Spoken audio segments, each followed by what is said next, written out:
we have not developed virtual or online techniques that adequately trains a student for those competencies. And therefore, that requires the presence of faculty. On the one hand, you mentioned some of the faculty who did not want to come back, either because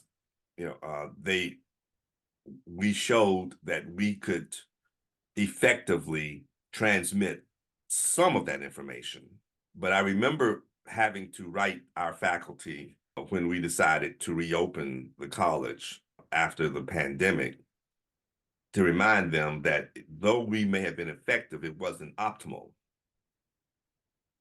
And that's what I mean here. Our job is to try to create an optimal environment for learning. Welcome to Peter and Phil's Courageous Conversations, a podcast addressing race relations and social issues in hopes that you'll be inspired to do the same. Now, let's begin our conversation with your hosts, Dr. Peter Weinstein and Dr. Philip Nelson.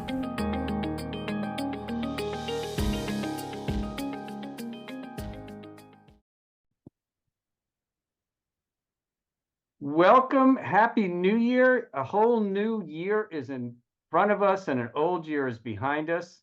Boy, it went pretty quickly. Dr. Nelson, great to see you again. Good to see you, Peter. And I want to take this opportunity to thank Nationwide for sticking with us for another year. And I also want to thank the listeners who have stuck with us over time. Hopefully we'll find some issues to talk about and exploit and dig under, and maybe, just maybe, learn how to communicate again. I echo all of those, and also thank you for Nicole Nelson for keeping us honest. That's a broad word, honest. We don't have time for honesty today, but I just appreciate Nicole for editing out all the ums and uhs and the nos and making us look better than we actually look. Yeah, the holidays were interesting. Everybody was happy, including my credit card, mostly my credit card. But it's a new year, lots of new things going on. It's a whole brand new world. And I hear, correct me if I'm wrong, through the rumor mill in the veterinary world that congratulations are in store for Dr. Nelson. Yeah, I accept your condolences. That too. Yeah. I'm moving on. I am now founding dean for College of Veterinary Medicine at Chamberlain University. It's going to be in Stockbridge, Georgia. I'm guessing that wasn't named after Wilt Chamberlain. How would that be a very good guess? Yes. So Chamberlain University in Georgia, very cool. It's a long way from Pomona. Tell me a little bit about Chamberlain University, because I have never heard of it, and I would bet the vast majority of our listeners have never heard of Chamberlain University. Yeah, well, Chamberlain University is part of Adtalem Global Education, which is a private company that is on the stock exchange. It is one of 4 other colleges in that educational group. It was primarily a nursing school, the largest nursing school in the nation. There are 24 campuses, nursing campuses throughout the U.S. As I said, they're the largest nursing college in the nation and probably the most diverse nursing college in the nation. They've done some wonderful things in the area of access to care and access to education for all groups of society, which was one part of my attraction to the group, because I'm hoping to learn from their success and possibly and hopefully bring it into veterinary medicine. So a couple of interesting points there. They have 4 other colleges, nursing being one. Do they have any experience in the veterinary field? Does Adtalem have experience in the veterinary field? Well, actually, they do. The Ross Group is one of the other entities in Adtalem. And as you know, Ross University has a medical school as well as a veterinary medical school. Are you going to have 3 classes a year like Ross does? That is possible, but at the moment, we intend to have we intend to admit at least 2 classes a year. Well, at least at first, we will have a January and a September admissions. And so you'll have a June or May graduation and a January graduation? I'm not sure about that yet, but that is very likely, yes. Are you going to share faculty with Ross University, or are you going to run the campuses independently? And again, you and I haven't talked about this, so I'm diving deep into it, and you may not even have a plan on it yet. It'll be difficult to share faculty, but as people superficially think of it, but I would be surprised if we didn't exchange faculty or share faculty virtually. As a matter of fact, I would be surprised if that doesn't become a practice at all institutions in the near future, based on the labor market within academia as well as and veterinary medicine in general.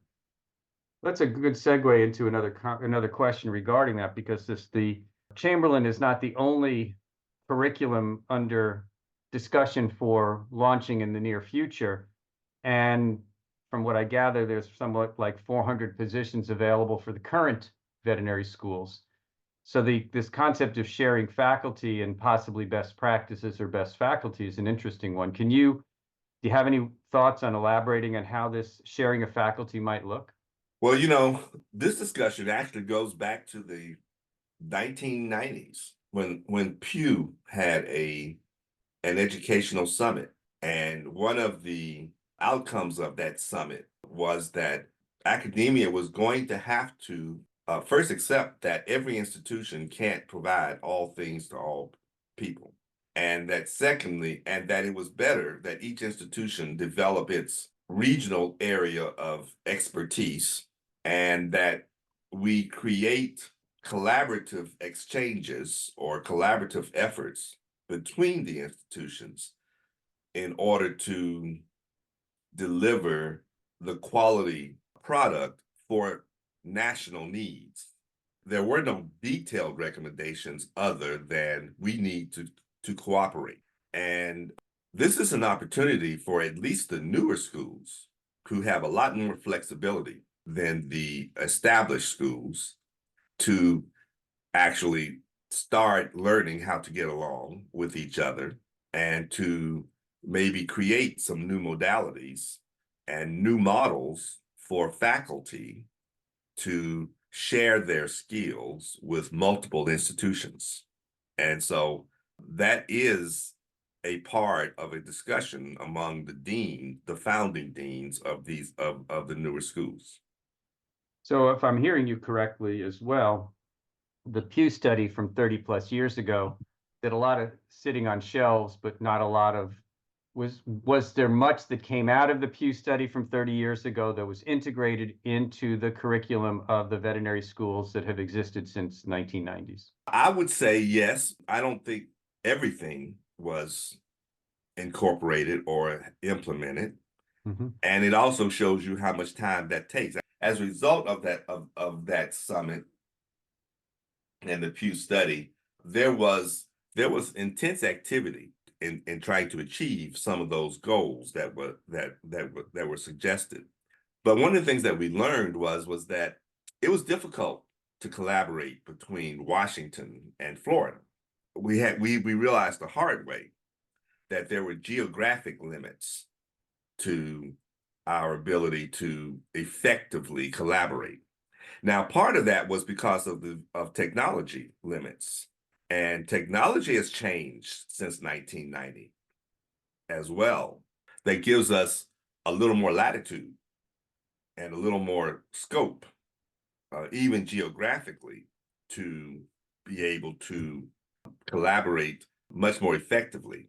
And this is a time now, which is another reason why I chose to walk away from horse riding to actually bronco riding, is because this is another time to innovate.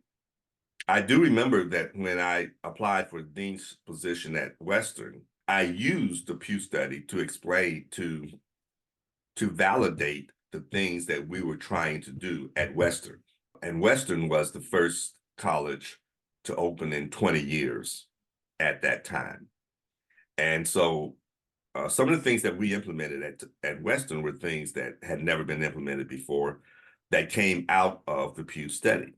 Now is another chance to reinvent and test or implement other things that we haven't been able to do that came out of the Pew Study, because we now have better technology and more opportunities.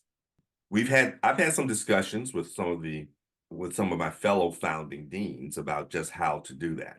But I need to be clear, it's not just because we're trying to fulfill the Pew Study.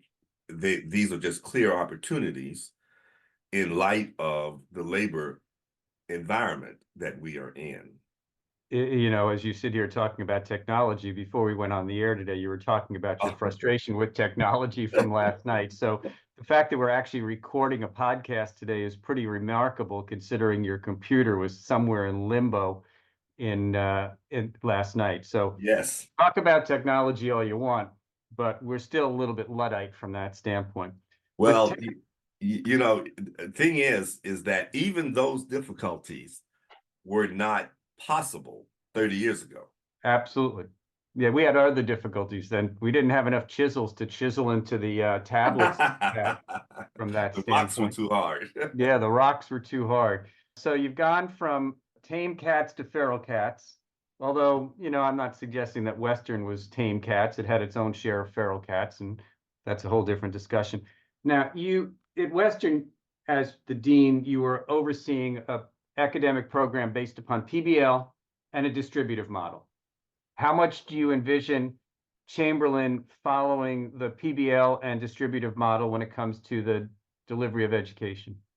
I should first say that I firmly believe in small group learning, in experiential learning. Having been a Tuskegee graduate, I am entrenched in the benefits of that approach. And so we will be doing some form of small group learning, whether it's PBL or TBL, or the letters don't bother me, but it will be a hybrid curriculum. I've learned some lessons at Western that we hope to benefit from at Chamberlain. We will definitely be using the distributive model. I firmly believe that this distributive model provides a much broader experience for students when properly done. And properly done means that there is adequate oversight of the experiences, and that there is true engagement of the preceptors and the preceptor site. And that I also believe, however, that having students in private practices and businesses and business environments, it works both ways. It's good for the students as well as the site that accepts them. One of the unintended consequences that we discovered at Western is that I believe it actually speeds up the translation, the process of translating new modalities and new techniques and new treatments in the workplace. You know, students in the workplace actually serve the same role as graduate students do in academia. They become a vehicle of introducing current advances to practitioners who may not have the time to do the reading at the time. And it assists them in keeping up to date, at least in making them aware of recent advances that they can then investigate on their own.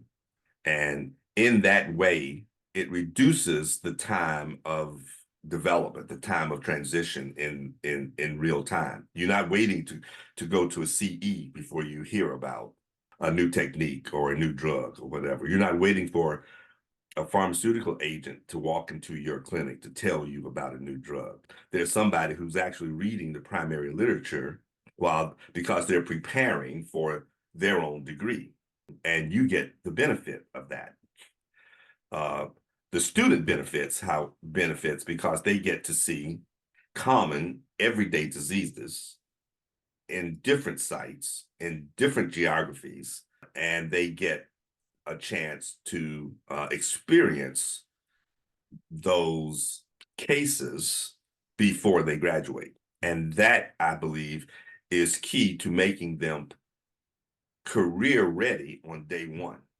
So we are at the tail end, if there is a tail end, of a pandemic that created change in the way veterinary students and all students were educated for a period of time, a year and a half, 2 years, depending upon the school. That included the use of virtual education, and maybe it's not virtual education, online education, the use of teaching through Zoom or other platforms. And we saw a little bit of reticence from faculty to teach from Zoom on one hand. And then we saw some reticence on faculty to come back onto campus after they learned that they could teach via Zoom. We saw some students who did well in that education modality, and others who felt challenged by it.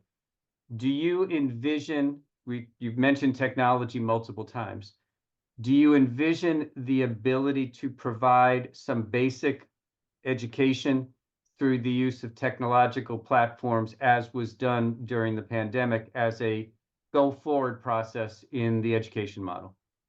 The short answer is yes, but that short answer is misleading, in that we can never forget the veterinary occupation requires 50% of our job rests on technical skills, and technical skills are not gained online.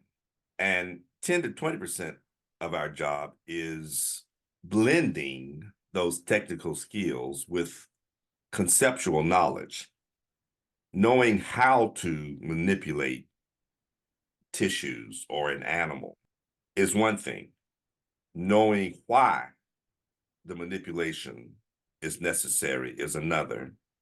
We have not developed virtual or online techniques that adequately trained a student for those competencies.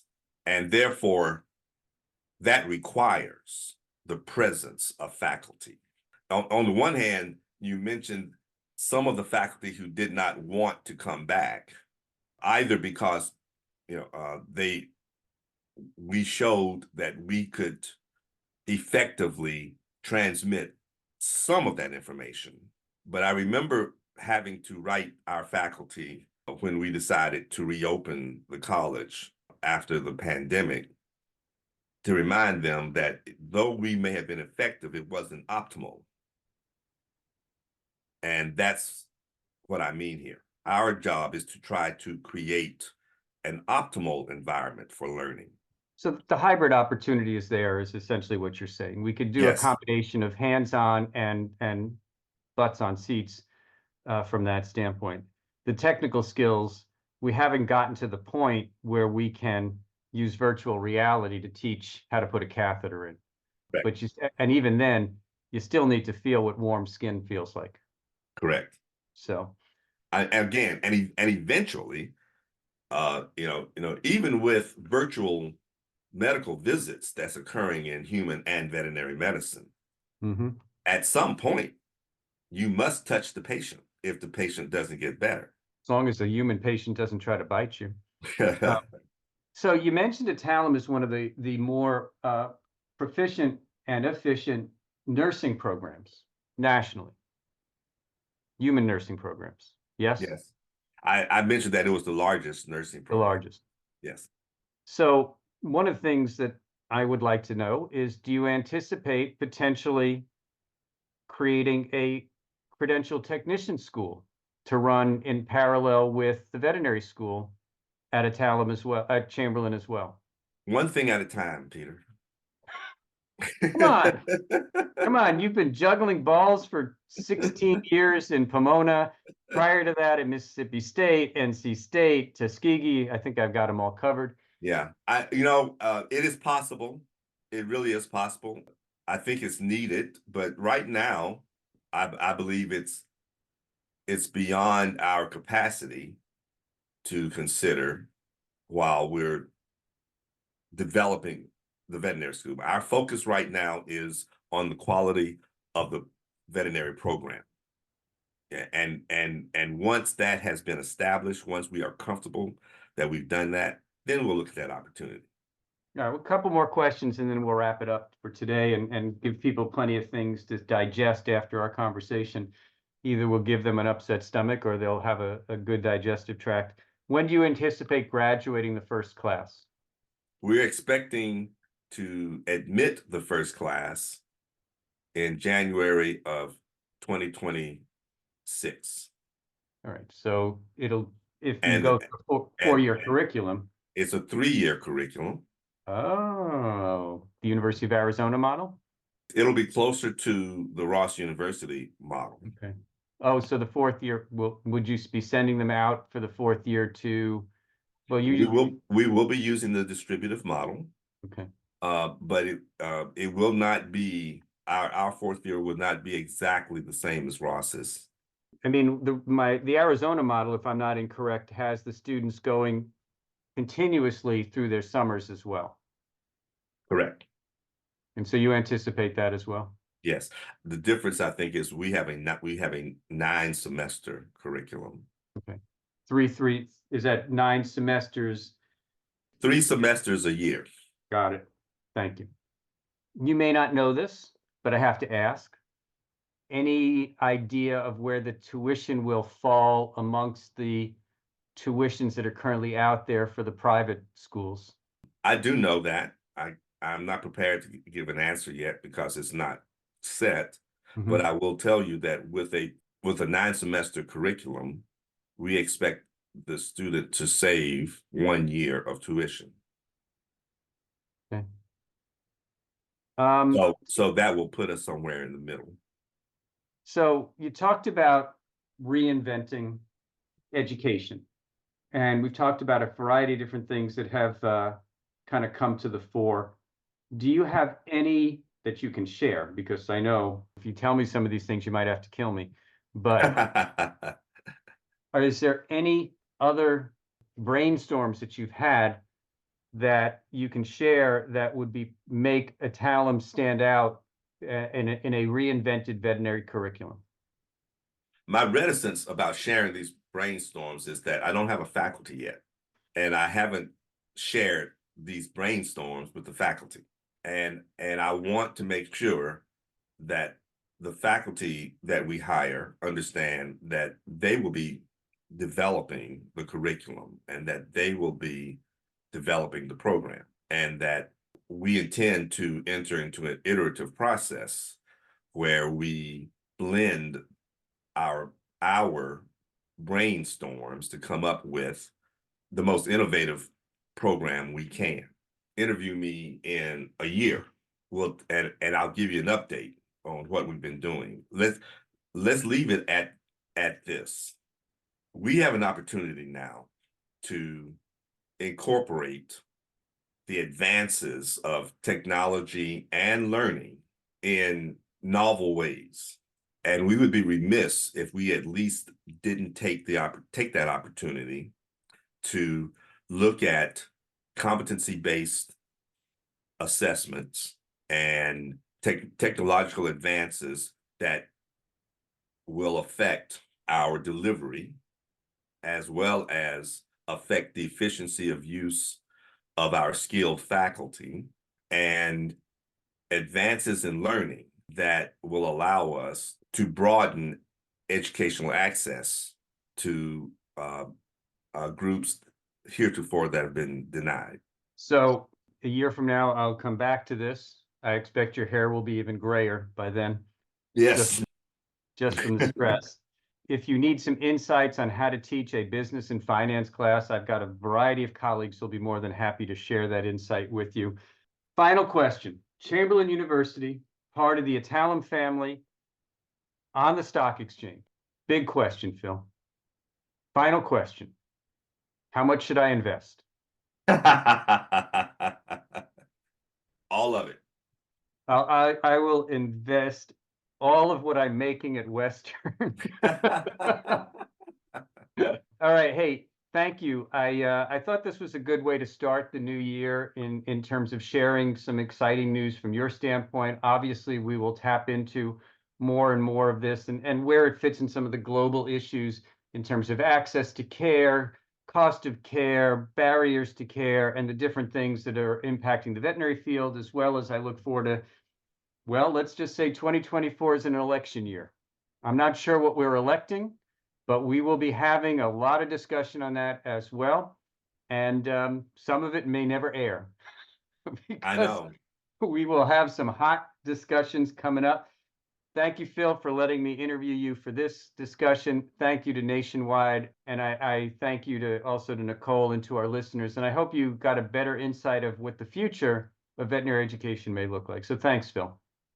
I guess we'll do a follow-up and look at the broader issue about, I know there are people out there who are concerned about the number of new schools that are on the drawing board. You touched on that, but this was more of a Chamberlain-centered, Nelson-centered interview. But at some point, maybe we can address that when we have Janet Donnellan as a guest to talk about the veterinary environment as a whole. Yeah, absolutely. So you can look forward to hearing from Janet Donlan, as well as a number of other guests that we hope to have joining us. Some friend, some foe. Correct. That's right. All right. Well, hopefully everybody had a great new year, and we look forward to entertaining and informing and encouraging you to conduct courageous conversations of your own throughout 2024. Thanks, everybody.